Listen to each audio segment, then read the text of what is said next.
trying to persuade each other. It seems today people think if they shoot off an angry email, they think they've done their job as a citizen. And what we do every Saturday morning is we test out our opinions, we hear those who disagree with us, and then either we persuade them, they persuade us, or we feel more strongly. But it's a very useful art, sitting over breakfast with other people and talking about things. We Americans used to do it all the time, but it's new, it's something new. And one Wednesday a month we normally have a movie, but because I met a fellow called Phil Barnett, an actor, a very creative and persuasive actor in Summers Point, said, well, why just have a movie when you could have a live theatrical production? And next thing I know, here we are tonight, and he'll be presenting that program very shortly. One thing I'd like to do by a show of hands is we always do various things to try to encourage people to come to our events. We have ads on the radio, we have email, we have word of mouth, we have a newsletter. So just by show of hands, how many people are here tonight because you got the Liberty and Prosperity email sent to you and you saw it that way? How many are here because you read about it in the column that I write every week in the Current or the Gazette newspaper? Okay. How many people are here tonight because you heard one of our radio spots on the radio, either on Rush Limbaugh or we have okay, thank you very much. And actually, let me, how many heard about this on 1060 a.m. or 1020 a.m. in Ocean City with Larry Truly or Dan Klein? How many heard this on 1340, the Rush Limbaugh program? Well, if anyone's or maybe some might not want to admit it. How many heard it on? That's okay. You know, we are not at war with women. I'll tell you that. How many heard it on the Don Williams program on WOND? And how many heard it because they listened to WVLT 92.1, Cruise in 92.1 in Vineland on the Saturday morning? Nobody. That they're the different country anyway. All right. So anyway, so I just want to welcome you to libertyandprosperity.org. My name is Seth Grossman. I'm the executive director. Let me turn the microphone over to my boss and president, Dennis Mahon. Welcome everybody. Thank you for coming. We have a lot of new faces here that don't know what liberty and prosperity is. So I'm just going to go over a few. We have 10 principles. If you agree, shout out. Let everybody else in the restaurant know. If you don't, well, we'll just move on. No eminent domain for private gain. Yes. This is where the government comes in and takes your property for not public use. It's to give it over to a contractor or somebody else to build up something that shouldn't. Enforce our federal immigration laws.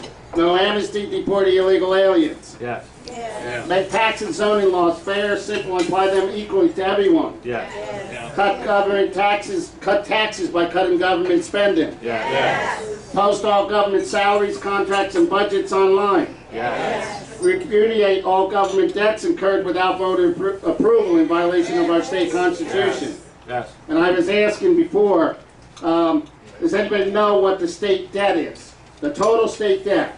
180 billion. Billion. $180 billion. Not 38 that you see in the press. Do you think that'll ever be paid back? No. No. Repudiate all federal government debts not permitted by Article 1, Section 8 of our federal Constitution. Yes. Bring government of the people, by the people, and for the people back to our public schools and local governments. Yeah. Hold frequent non-binding referendums on all issues of public importance. Yes. Yes. Term limits for all elected officials, pensions for none. Yes. Yes. Make a public audit of the Federal Reserve banking system. Yes. So what does LNP do? We try to teach the meaning of liberty that leads to our prosperity, our state motto. If you can hold up the state flag a second. If you see this flag, just let me have the envelope. we have liberty and we have prosperity on it. And then we have the funny red hat on there. Does anybody know what that hat's for? Well, back in the Roman days, when the Roman got slave got freed, he wore that to show that he was free. And that's part of our state constitution and our state flag. Thank you. How many constitutions has New Jersey had? Would you believe that we've had 3 constitutions since 1776? We had the one in 1776, 1844, and 1947. Why did we have the last 2 constitutions? We were broke. We had no more money. And where are we today? In the exact same position. So are we learning from our mistakes? No. So we tried to have people, over the years we've had a lot of accomplishments. We've trained a lot of people to run for public office, because if you're just going to sit on the sidelines and not get involved, nothing's going to get changed. So we got to get involved. We're considered a major Tea Party group, and we've been around since the Tea Party group. We were formed in 2003, and we've been out there trying to educate New Jerseyans over everything. So we've trained over 1,500 people to run for office and take the Leadership Institute class. How many people remember when they were trying to sell our highways? And they were going to send them back to Qatar? Well, we stopped that. Seth Grossman and Steve Lonigan were arrested during that time. And within 4 days they had to drop the charges, and we stopped the sale of the highways.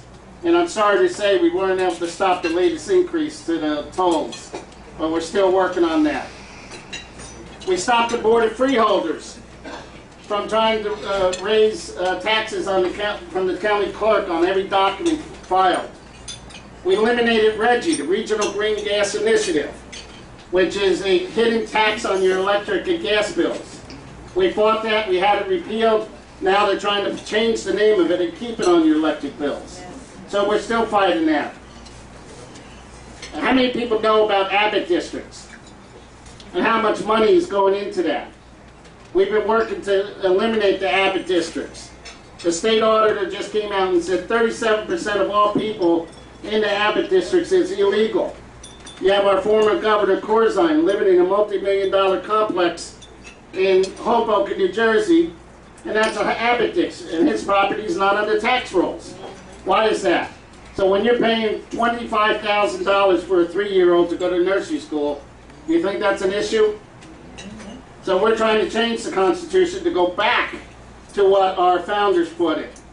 So we've been working on that. Last night we had 2 victories in Galloway. They never put money aside to do normal maintenance. So they want you to take out a loan for, what was it, $6 million because of normal maintenance that they didn't do. The folks turned it down in December.